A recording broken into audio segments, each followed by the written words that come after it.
Hello, जय हिंद सभी को। स्वागत है आप सभी का पुनः आज के इस न्यू वीडियो में, जो कि Chandigarh special education MCQ series 8वीं है।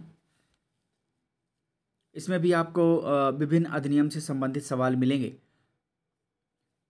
बहुत जल्द मैराथन क्लास स्टार्ट होगी, उसमें आपको डिसेबिलिटी रिलेटेड वीडियोस और एक्ट्स रिलेटेड वीडियोज, आईसीटीज एंड बहुत सारी चीज़ें मिलने वाली हैं। बहुत जल्दी स्टार्ट करते हैं।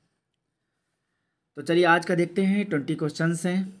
बहुत सारे लोग सवाल करते हैं कि क्या केवल चंडीगढ़ के लिए ही ये उपयोगी है। जी नहीं, ऐसे क्वेश्चंस हैं जो आपको भारत के किसी भी राज्य में, पूरे भारत में कहीं पर भी स्पेशल एजुकेशन का एग्ज़ाम हो रहा हो, आपको कहीं ना कहीं ऐसे सवाल मिल जाएंगे। तो आप पढ़ सकते हैं, आराम से इसे भी देख सकते हैं।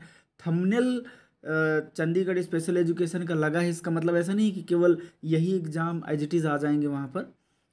ये हर एग्ज़ाम में पूछे जा सकते हैं। बहुत सारे DSSB के जो वीडियोस बने हैं या अन्य आप ज़रूर देखें। चलिए स्टार्ट करते हैं आज के इस वीडियो को। पहला क्वेश्चन है, इसमें बहुत सारे क्वेश्चन हैं। जो आज का पहला क्वेश्चन है आपके सामने, क्वेश्चन नंबर 141 कहता है कि मानसिक स्वास्थ्य अधिनियम 1987 अध्याय 4 के भाग 2 में उल्लिखित अनुसार किन परिस्थितियों में एक मानसिक रूप से बीमार व्यक्ति को स्वैच्छिक रोगी के रूप में प्रवेश की इच्छा व्यक्त किए बिना मनोरोग अस्पताल या नर्सिंग होम में एक आंतरिक रोगी के रूप में भर्ती किया जा सकता है। ये सब TGT लेवल के, हाई लेवल के प्रश्न हैं। जो आ गए तो बड़ी मुश्किल होती है, बहुत डिटेल से आपको पढ़ना पड़ेगा। हमारे पास 4 ऑप्शन हैं। ऑप्शन ए, केवल तभी जब व्यक्ति समाज के लिए खतरा हो। ऑप्शन बी, यदि प्रभारी चिकित्सा अधिकारी मानसिक रूप से बीमार व्यक्ति के हित में इसे आवश्यक समझता है। या फिर ऑप्शन सी, यदि व्यक्ति निजी इलाज का खर्च उठाने में असमर्थ है। या फिर option D, none of the above. Question number 141 का जो हमारा सही जवाब है, option B is the correct answer. यदि प्रभारी चिकित्सा अधिकारी मानसिक रूप से बीमार व्यक्ति के हित में इसे आवश्यक समझता है तो बिल्कुल भर्ती किया जा सकता है। क्वेश्चन नंबर 142 जो आपके सामने है, कहता है कि मानसिक स्वास्थ्य अधिनियम 1987 के अनुसार किसी मानसिक रूप से बीमार व्यक्ति को विशेष परिस्थितियों में मनोरोग अस्पताल या नर्सिंग होम में अधिकतम कितनी अवधि तक रोगी के रूप में रखा जा सकता है। हमारे पास 4 ऑप्शंस हैं और 4 ऑप्शंस में जो सही जवाब है, option C is the correct answer. 90 days, यानी कि 90 दिन उसे रखा जा सकता है। बाकी 30 दिन, 60 दिन, 120 दिन ये ऑप्शन हैं। क्वेश्चन नंबर 143 143 जो आपके सामने है, कहता है कि मानसिक स्वास्थ्य अधिनियम 1987 में उल्लिखित विशेष परिस्थितियों में मानसिक रूप से बीमार व्यक्ति के प्रवेश के लिए कौन से दस्तावेज की आवश्यकता है। हमारे पास 4 ऑप्शन है। ऑप्शन ए, सरकारी चिकित्सक से एक चिकित्सा प्रमाण पत्र। ऑप्शन बी, किसी भी पंजीकृत चिकित्सा व्यवसायी से 2 चिकित्सा प्रमाण पत्र। या फिर ऑप्शन सी, 2 चिकित्सा प्रमाण पत्र जिनमें से एक सरकारी चिकित्सा व्यवसायी का है। या फिर ऑप्शन डी, किसी दस्तावेज की आवश्यकता नहीं है। क्वेश्चन नंबर 143 का जो हमारा सही जवाब है, option C is the correct answer. Question number 144 जो आपके सामने है, कहता है मानसिक स्वास्थ्य अधिनियम 1987 के अनुसार विशेष परिस्थितियों में मानसिक रूप से बीमार व्यक्ति के प्रवेश के लिए कौन आवेदन कर सकता है। हमारे पास 4 ऑप्शन है। ऑप्शन ए, मानसिक रूप से बीमार व्यक्ति। ऑप्शन बी, कोई भी चिकित्सा व्यवसायी। या फिर ऑप्शन सी, मानसिक रूप से बीमार व्यक्ति का कोई रिश्तेदार या दोस्त। या फिर ऑप्शन डी, सरकारी अधिकारी। क्वेश्चन नंबर 144 का जो हमारा सही जवाब है, option C is the correct answer. Question number 145 जो आपके सामने है, कहता है मानसिक रूप से बीमार व्यक्ति या उनके रिश्तेदार या मित्र यदि मानसिक स्वास्थ्य अधिनियम 1987 के अनुसार छुट्टी के लिए आवेदन करना चाहते हैं तो वे क्या कार्यवाही कर सकते हैं। हमारे पास 4 ऑप्शन हैं। ऑप्शन ए, अस्पताल प्रशासन के पास शिकायत दर्ज करें। ऑप्शन बी, मुक्ति के लिए मजिस्ट्रेट के पास आवेदन करें। या फिर ऑप्शन सी, सरकारी स्वास्थ्य विभाग से हस्तक्षेप की मांग करें। या फिर ऑप्शन डी, विशेष परिस्थितियों में छुट्टी की अनुमति नहीं है। क्वेश्चन नंबर 145 का जो हमारा सही जवाब है, option B is the correct answer. मुक्ति के लिए मजिस्ट्रेट के पास आवेदन करें। क्वेश्चन नंबर 146 146 कि भारतीय पागलपन अधिनियम 1912 जिसे हम इंडियन लूनासी एक्ट कहते हैं, इंडियन लूनासी एक्ट 1912 अधिनियम के तहत एक शरण में रखरखाव की लागत में निम्नलिखित में से क्या शामिल है? हमारे पास चार ऑप्शन है। ऑप्शन ए मनोरंजन व्यय, इंटरटेनमेंट एक्सपेंसेस, या फिर ऑप्शन बी शैक्षिक व्यय, या फिर ऑप्शन सी किसी पागल का आवास, रखरखाव, कपड़े, दवा और देखभाल, या फिर option D all of the above. Question number 146 का जो हमारा सही जवाब है option C is the correct answer. किसी पागल का आवास, रखरखाव, कपड़े, दवा और देखभाल, ये सारी चीज़ें शामिल हैं। क्वेश्चन नंबर 147 जो आपके सामने है, कहता है कि भारतीय पागलपन अधिनियम 1912 अधिनियम के तहत किसे आपराधिक पागल माना जाता है? हमारे पास चार ऑप्शन हैं। ऑप्शन ए कोई भी व्यक्ति जिस पर किसी अपराध का आरोप हो, या फिर ऑप्शन बी एक व्यक्ति जिसके लिए हिरासत में लेने या शरण में भेजने का आदेश दिया गया है, या फिर ऑप्शन सी कोई भी मानसिक रूप से अस्थिर व्यक्ति, या फिर ऑप्शन डी किसी आपराधिक अपराध के लिए दोषी ठहराया गया व्यक्ति। क्वेश्चन नंबर 147 का जो हमारा सही जवाब है option B is the correct answer. एक व्यक्ति जिसके लिए हिरासत में लेने या शरण में भेजने का आदेश दिया गया है। क्वेश्चन नंबर 148 जो आपके सामने है, क्वेश्चन नंबर 148 जो आपके सामने है, कहता है कि भारतीय पागलपन अधिनियम 1912 के अनुसार अधिनियम में परिभाषित एक चिकित्सीय व्यवसायी चिकित्सा और सर्जरी का अभ्यास करने की योग्यता का धारक है, जिसे यूनाइटेड किंगडम में लागू कानून के अनुसार पंजीकृत किया जा सकता है। चिकित्सकों के पंजीकरण के लिए और उसमें राज्य सरकार के सामान्य या विशेष आदेश द्वारा इस ... के प्रयोजन के लिए चिकित्सा व्यवसायी घोषित किया गया कोई भी व्यक्ति शामिल है।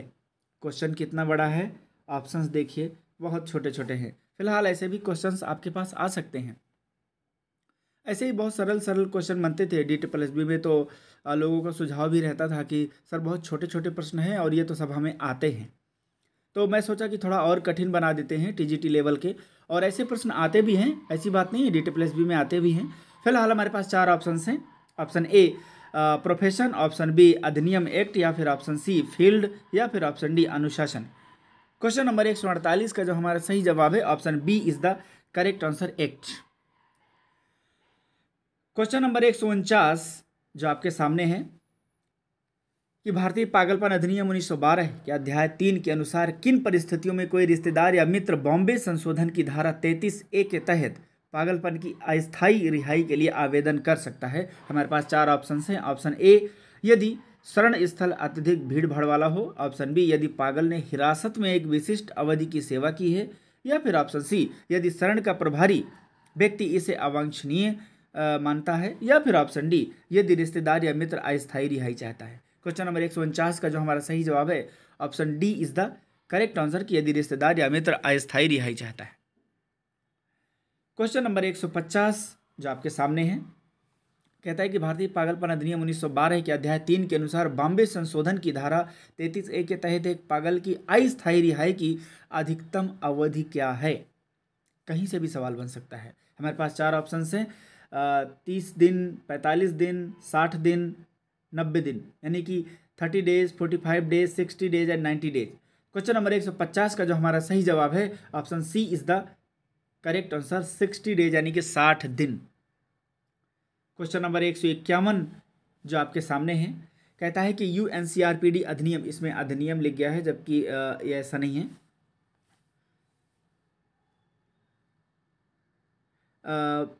UNCRPS जहाँ पर S लगा है, UNCRPD है।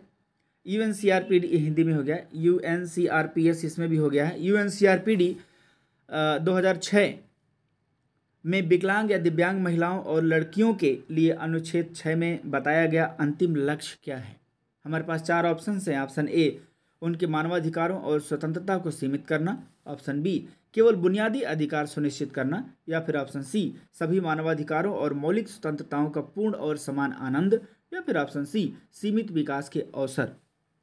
क्वेश्चन नंबर 151 का 151 का जो हमारा सही जवाब है option C is the correct answer, सभी मानवाधिकारों और मौलिक स्वतंत्रताओं का मूल और समान आनंद। क्वेश्चन नंबर 152, बहुत ध्यान से पढ़िएगा, याद रखिएगा। क्वेश्चन नंबर 152 जो आपके सामने है कि अनुच्छेद 6 यूएनसीआरपीडी अधिनियम नहीं है, जो कि UNCRPD United Nations convention on the rights of persons with disabilities, ये एक समझौता है, कन्वेंशन है जो अंतर्राष्ट्रीय स्तर का है। तो यूएनसीआरपीडी 2006 में कैसे योगदान देता है? अनुच्छेद 6 यूएनसीआरपीडी 2006 में कैसे योगदान देता है, यानी कि उसका अनुच्छेद 6 क्या योगदान दे रहा है? हमारे पास 4 ऑप्शन है। ऑप्शन ए, विकलांग महिलाओं और लड़कियों को छोड़कर। ऑप्शन बी, पुरुषों के खिलाफ भेदभाव पर जोर देकर। ऑप्शन सी, विकलांग महिलाओं और लड़कियों के सामने आने वाली विशिष्ट चुनौतियों को पहचान कर और उनका समाधान करके। ऑप्शन सी, सशक्तिकरण के महत्व को कम करके। क्वेश्चन नंबर 152 का जो हमारा सही जवाब है option C is the correct answer. विकलांग महिलाओं और लड़कियों के सामने आने वाली विशिष्ट चुनौतियों को पहचान कर उनका समाधान करके योगदान देता है। क्वेश्चन नंबर 153 जो आपके सामने है कि यूएनसीआरपीडी 2006 के अनुसार राज्य पक्षों को ... की घटना के दौरान दिव्यांग या विकलांग व्यक्तियों की सुरक्षा सुनिश्चित करने के लिए उपाय करने की आवश्यकता होती है। हमारे पास 4 ऑप्शन हैं। ऑप्शन ए, प्रतिदिन की गतिविधियां। ऑप्शन बी, सामाजिक घटनाओं। ऑप्शन सी, प्राकृतिक आपदाएं। या फिर ऑप्शन डी, शिक्षण कार्यक्रम। क्वेश्चन नंबर 153 का जो हमारा सही जवाब है option C is the correct answer. Natural disaster, जो प्राकृतिक आपदाएं होती हैं।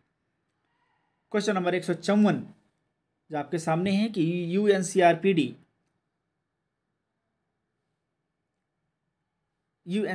2006 के अनुच्छेद 13 के अनुसार कानूनी कार्यवाही में प्रत्यक्ष और अप्रत्यक्ष भागीदार किसे माना जाता है? हमारे पास 4 ऑप्शन हैं। ऑप्शन ए, केवल वकील और न्यायाधीश।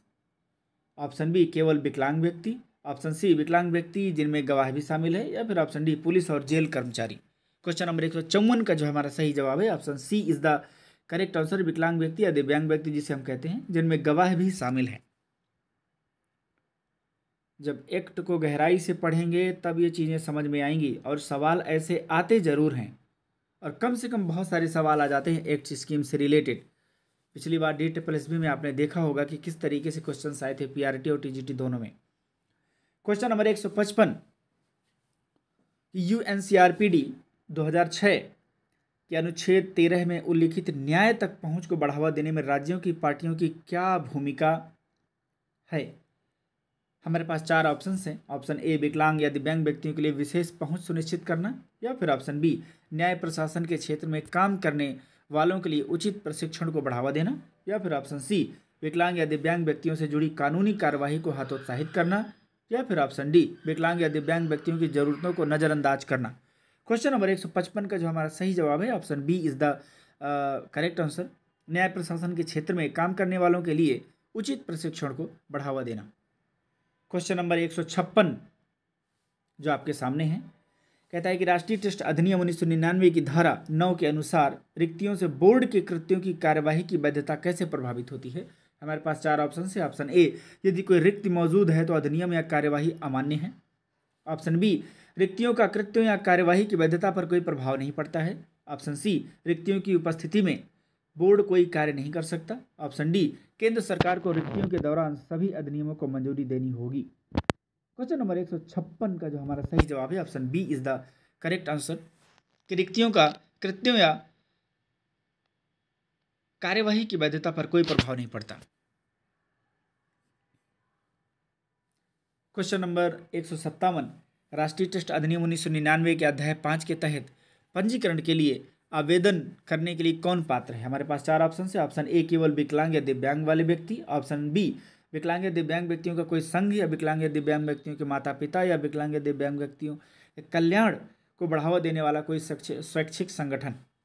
ऑप्शन सी, केवल सरकारी संगठन। या फिर ऑप्शन डी, विकलांग या दिव्यांग व्यक्ति और उनके निकटतम परिवार के सदस्य। क्वेश्चन नंबर 157 का जो सही जवाब है option B is the correct answer. Question number 158 जो आपके सामने है, कहता है कि राष्ट्रीय टेस्ट अधिनियम, जिसे हम राष्ट्रीय न्यास अधिनियम भी कहते हैं, 1999 के अध्याय 5 के अनुसार पंजीकरण प्रक्रिया में बोर्ड की क्या भूमिका है? हमारे पास 4 ऑप्शन है। ऑप्शन ए, बिना किसी मूल्यांकन के केवल पंजीकरणों को मंजूरी देना। ऑप्शन बी, पंजीकृत संगठनों का आकस्मिक निरीक्षण करना। ऑप्शन सी, आवेदन की सत्यता और सत्यता की जांच करने के लिए पूछताछ करना, या फिर ऑप्शन डी बाहरी एजेंसियों को पंजीकरण कार्य सौंपना। क्वेश्चन नंबर 158 का जो हमारा सही जवाब है option C is the correct answer, कि आवेदन की सत्यता और सत्यता की जांच करने के लिए पूछताछ करना।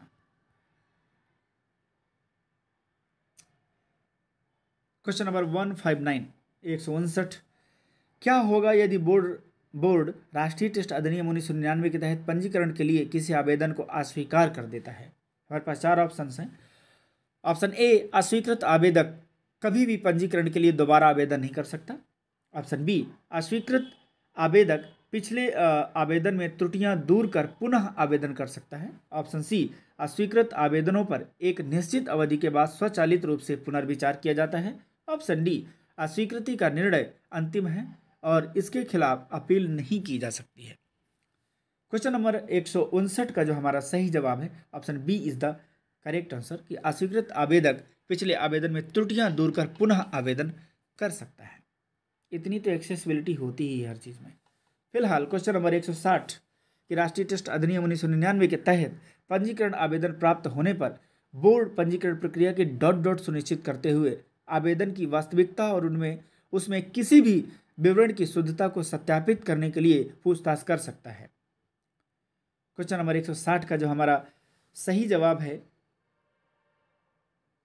इनमें से एक है जो चार ऑप्शन हैं। पहला क्षमता एफिशिएंसी, या फिर ऑप्शन बी पारदर्शिता ट्रांसपेरेंसी, ऑप्शन सी संक्षिप्तता ब्रेविटी, या फिर ऑप्शन डी जटिलता कॉम्प्लेक्सिटी। क्वेश्चन नंबर 160 का जो हमारा सही जवाब है option B is the correct answer, transparency. तो ये आज के 20 क्वेश्चंस। जल्दी हम मैराथन क्लास भी स्टार्ट करेंगे और आप सब वीडियो को देख करके कमेंट भी किया करिए। बहुत सारे लोगों के सवाल है कि क्या सर आप यही बनाते रहेंगे क्या, सारे एक्ट्स और ये सारी चीज़ें, इससे बहुत सवाल आते हैं। बाकी भी आपको जल्द मिलेंगे। मैराथन स्टार्ट जल्दी ही करता हूँ और उसमें आपको बहुत सारे क्वेश्चंस मिलेंगे। डिसेबिलिटी रिलेटेड वीडियोस में आप ज़रूर जाइए और MCQ सीरीज़ देख लीजिए, जितनी भी DTPSB के लिए बनी हुई हैं। उनमें थंबनेल चंडीगढ़ स्पेशल एजुकेशन का नहीं है, ऐसा नहीं है कि उसमें से सवाल नहीं आ सकते हैं। आप उन्हें ज़रूर देखिए, सभी लोग देखिए, चैनल में विजिट करिए, सारी वीडियोस देख डालिए। यकीन मानिए यदि आप पूरी वीडियोस देख लेते हैं तो आपका बेस ही नहीं बल्कि एडवांस भी क्लियर हो जाएगा आपकी स्पेशल एजुकेशन में। बहुत सारी गलतियां भी होती हैं, उनके लिए क्षमा चाहता हूं। कमेंट बॉक्स या डिस्क्रिप्शन बॉक्स भी आप ज़रूर देख लिया करिए। जो गलतियां होती हैं मैं कोशिश करता हूं कि उनमें सुधार कर दूं और वहां पर टेक्स्ट कर दूं। Thank you so much. मिलते हैं नेक्स्ट वीडियो में, तब तक के लिए जय हिंद, वंदे मातरम।